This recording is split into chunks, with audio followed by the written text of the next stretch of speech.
നമസ്കാരം. ഞാനിപ്പോ വയനാട് പുൽപ്പള്ളിയിലാണ് കേട്ടോ. ശരിക്കും പറഞ്ഞ പുൽപ്പള്ളി സീതാമൗണ്ടിലെ നമ്മൾ പണിത് കൊടുത്തൊരു 13 ഭവനങ്ങളുണ്ട് ദുരന്തത്തിൽപ്പെട്ടവർക്ക്. അതിലൊരു വീടിന്റെ താക്കോല് കൊടുക്കാൻ വേണ്ടി വന്നതാണ്. ആ സമയത്ത് ഞാൻ വരുന്നെന്ന് അറിഞ്ഞിട്ട് ഒരു ചേച്ചിയും മകളും എന്നെ കാണാൻ വേണ്ടി അവിടെ വന്നു. കഷ്ടപ്പെട്ട് വന്ന് ഭയങ്കര കരച്ചിലായിരുന്നു, സംസാരിക്കുന്നില്ല. അവര് പറഞ്ഞു ജസ്റ്റ് ഒന്ന് എന്റെ വീട് മാത്രം വന്ന് കണ്ടാൽ മതിയെന്ന്. ഞാൻ പറഞ്ഞു എനിക്കിത്തിരി തിരക്കാണ്, ഞാൻ ടയേർഡാണ്, അത്ര രാത്രി ഉറങ്ങിയില്ല. അപ്പം ഇല്ല മാഡം, ഒന്ന് വീട് വന്ന് കണ്ടിട്ട് പോകുന്നു. അപ്പൊ ശരി, എന്തായാലും ഞാൻ പോകുന്ന വഴിക്ക് തന്നെയാ അവരുടെ നിർബന്ധപ്രകാരം ഞാൻ അവരുടെ വീട് എന്താണെന്നൊന്ന് കാണാൻ വന്നതാ. അപ്പൊ ഞാൻ സത്യം പറഞ്ഞ ഇതിനകത്തോട്ട് കയറിയപ്പോ ഞാൻ ഭയങ്കര വണ്ടർസ്റ്റക്കായി പോയി. ഇത് വീടാണോ അതോ എന്താ പറയാ തൊഴുത്താണോ അല്ലെങ്കിൽ മാടമാണോ ഒന്നും എനിക്കറിയില്ല ഇതെന്താണെന്നുള്ളത്. മൊത്തം ഷീറ്റാണേ, ഭയങ്കര ചൂട് അതിനകത്തോട്ട് കേറിയപ്പോ തന്നെ. നമ്മളെ ഇതിന്റെ ലൈറ്റ് ഈ ബെഡ്റൂമിൽ ലൈറ്റ് ഉണ്ടോ? ടോർച്ച് ഉണ്ടോ അല്ലേ? ഇതൊരു ബെഡ്റൂമാണ് കേട്ടോ. ബെഡ്റൂമിന്റെ അവസ്ഥയാണിത്. ഷീറ്റാണ്, ലൈറ്റ് ഒന്നും ഇല്ല, വെട്ടമൊന്നും ഇല്ല കണ്ടോ, വെറും ഷീറ്റിലാണ്. അപ്പൊ ഈ കൊച്ചുങ്ങൾ ഭയങ്കര സങ്കടപ്പെട്ടിട്ട് എങ്ങനെ രാത്രി ഇവിടെ കിടക്കുന്നതാണ്. ആസ്പെറ്റോസ് ഷീറ്റ് മറച്ചു വെച്ച്. പിന്നെ ഇതും വേറൊരു ബെഡ്റൂമേ. അയ്യോ, ഇത് കണ്ടോ, തറയൊക്കെ കണ്ടു. ഇവിടെ പാമ്പ് കുരങ്ങൊക്കെ വന്നിരിക്കും. ഇത്രേ കാണിച്ചു വിട്ടേടാ, പാമ്പ് കുരങ്ങ് എല്ലാം. മൊത്തം ഇത് നെറ്റ് കിട്ടാത്തോണ്ടാണ് ഞാൻ അങ്ങോട്ട് പോവാത്തത് കേട്ടോ. ഇത് മൊത്തം ഈ ഒരു അവസ്ഥയാണ്. അടുക്കളയൊക്കെ കാണണം, ഭയങ്കര ഒരു വല്ലാത്തൊരവസ്ഥ. മൊത്തം ഷീറ്റാണ് കേട്ടോ. കിട്ടുന്നുണ്ടോ? അയ്യോ ഉണ്ടോ അടുക്കള? ഇല്ല ഇല്ല ഇല്ല, ഒരു പൊട്ട ചുമ്മാ ഒന്ന് പറഞ്ഞു സാധനങ്ങളൊക്കെ പാവം. ചേച്ചി ഞങ്ങക്ക് വേണ്ടിട്ട് ഫ്രിഡ്ജ് അലമാരിയാക്കി. ആണോ? കൊരങ്ങന്മാരല്ലേ? അതിലേ കയറും. ഞാൻ ഒന്നും വെക്കത്തില്ല. എനിക്ക് സോനെ മേഡത്തിന് ഇച്ചിരി ചോറ്, ഞങ്ങൾ ഇച്ചിരി ചോറ് വെച്ചിട്ട് മഴ കഴിക്കാൻ പറ്റും. അതെ, എനിക്ക് കാപ്പി ഇടുന്നുണ്ടല്ലോ, അത് മതി. എനിക്ക് ചായ മതി, ദാഹിക്കുന്നുണ്ട്, ചായ മാത്രം മതി. ഒന്നുമില്ലാത്തൊരു സമയത്ത് ഭയങ്കര സങ്കടം. ഒരു ഭക്ഷണം പോലെ. അതൊന്നും സാരമില്ല, ഞാൻ വന്നല്ലോ. പിന്നെ എന്തെങ്കിലും ഒരു വീട് എനിക്ക് ഉണ്ടായ മേഡം ഒരു നേരം ഭക്ഷണം കഴിച്ചവിടെ കടക്കാരും വരണം. ഉറപ്പായിട്ടും തമ്പരാൻ മാറ്റും. നീ ചെറ്റക്കുടിലിൽ നിന്നേ തമ്പരാൻ വിചാരിച്ച എല്ലാം ശരിയാകും. അപ്പൊ ഞാൻ പറഞ്ഞ ഈ ചേച്ചിയുടെ സങ്കടമാണ്. ചേച്ചിയുണ്ട്, ഒരു മോളുണ്ട്. മോളിനെ ഭർത്താവ് ഉപേക്ഷിച്ചാണ്. മോൾക്ക് കൈ വയ്യ, ഒടിഞ്ഞ് ട്രീറ്റ്മെന്റ് ഒക്കെയാണ്. ആ മോളാണ് ഇപ്പൊ ടോർച്ച് എടുത്ത് ലൈറ്റ് ഒക്കെ ഇട്ട് കാണിച്ചു തന്നത്. എവിടെ നെറ്റ് കിട്ടുന്നുണ്ടോടാ? കാണിച്ചു തന്നത്. അവർക്കൊരു കുഞ്ഞു മോനുണ്ട്.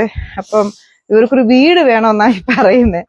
സത്യം പറഞ്ഞ് ഇപ്പോഴത്തെ സിറ്റുവേഷനിൽ എനിക്ക് നിങ്ങളോട് അങ്ങനെയൊന്നും പറയാനോ ചാരിറ്റി ചെയ്യാനോ പറ്റിയൊരു മാനസികാവസ്ഥ ഞാനിപ്പോ എന്താ ചെയ്യാ? എനിക്ക് വീട് വെച്ചു കൊടുക്കാൻ പറ്റിയ സാഹചര്യവും ഇല്ല, ഈ ഒരു സിറ്റുവേഷനുമാണ്. ഞാൻ എന്താ ചെയ്യാ? എനിക്കിങ്ങനെ ഒരുപാട് പേര് ഇങ്ങനെ ഇരുന്ന് കരയാ, എനിക്കൊന്നും ചെയ്യാനും പറ്റുന്നില്ല. ഇത് കണ്ടപ്പോ നിങ്ങൾ തന്നെ നോക്ക്, ഒരു അടുക്കളയുടെ അവസ്ഥ, ചേച്ചിയുണ്ട്, മോളുണ്ട്, എല്ലാരും കൂടെ ഒരു അവസ്ഥ എങ്ങനെയാ? നമുക്കൊരു വീട് വെച്ച് കൊടുക്കണ്ടിട്ടൊക്കെ.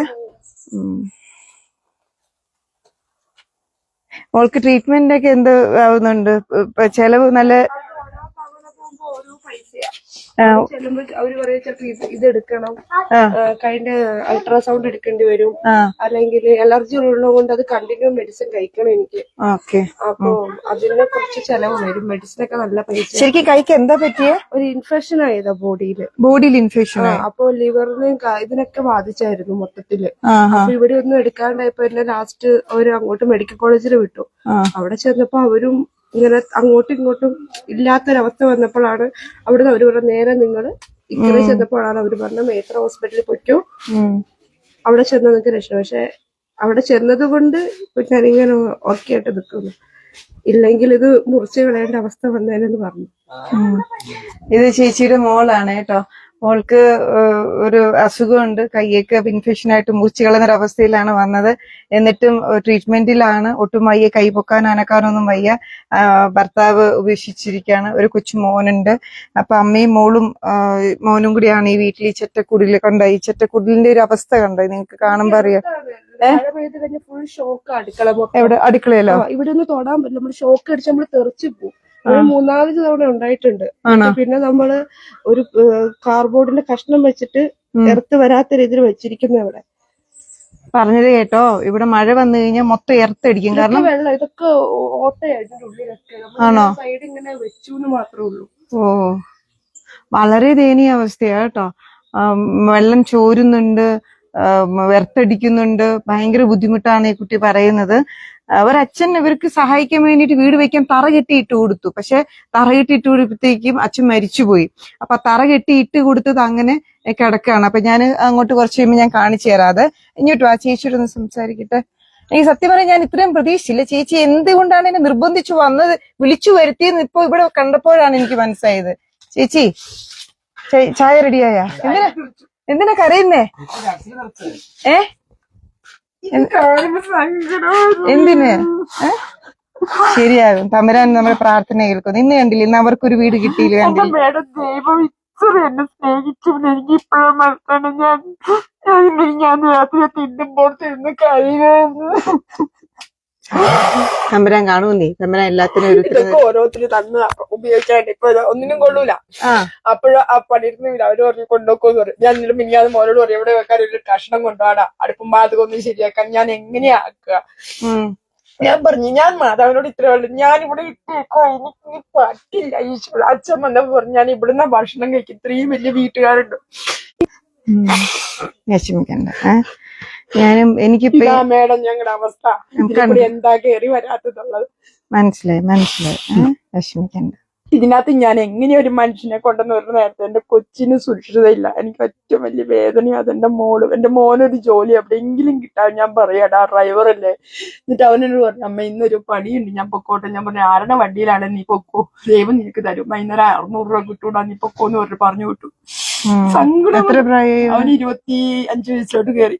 വിളയിലേതാ, നല്ല നീളമുണ്ടൊരു മോന, നല്ല പാവ ആള്, വെറും ഒരു പാവ. അപ്പൊ ഞാൻ പറഞ്ഞു, ഞാൻ അങ്ങനെ പറയും, മേഡത്തിന്റെ അടുത്ത് തന്നെ ജോലി ഇട്ടാണ്, നിനക്ക് ഒത്തിരി മാറ്റം വരൂടാ, നിനക്ക് പ്രാർത്ഥിക്കാനൊക്കെ പറ്റൂടാന്ന് പറഞ്ഞു.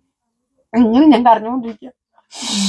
ആരാ മേഡം? അത് എത്ര സ്ക്വയർ ഫീറ്റ് വീടിന്റെ? അത് 1100 അപ്പൊ ഞാൻ പറഞ്ഞു, എനിക്കൊരു കിടക്കാനൊരു ഇതാക്കി തന്നാ മതി. അച്ഛന് റൂമും കൂടെ ആക്കിയതാ, അത്രയും വേണ്ട. അപ്പൊ അച്ഛൻ പറഞ്ഞു, പെര പണിതായിട്ട് ഞാൻ മരിക്കൊള്ളിന്ന് പറഞ്ഞു. അച്ഛൻ പോയി, ദൈവം കൊണ്ടുപോയി. എവിടെയുണ്ട് അച്ഛന്റെ ഫോട്ടോ? ഞാൻ എടുത്ത് സൂക്ഷിച്ചു വെച്ചേക്ക. ഞാൻ കഴിക്കുന്ന ഗുളിക മേഡം ആണോ? ഇതാ ഞാൻ കഴിക്കുന്നത്. ഇതില്ലാണ്ട് എനിക്ക് ജീവിക്കാൻ പറ്റാണ്ട്.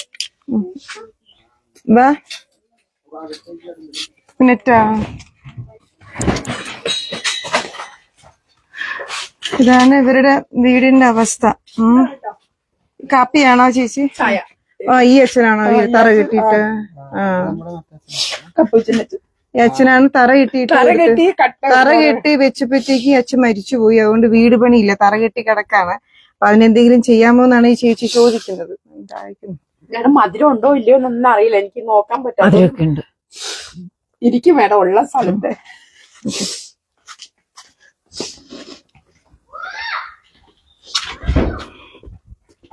അതിനൊക്കൊന്ന് മതി.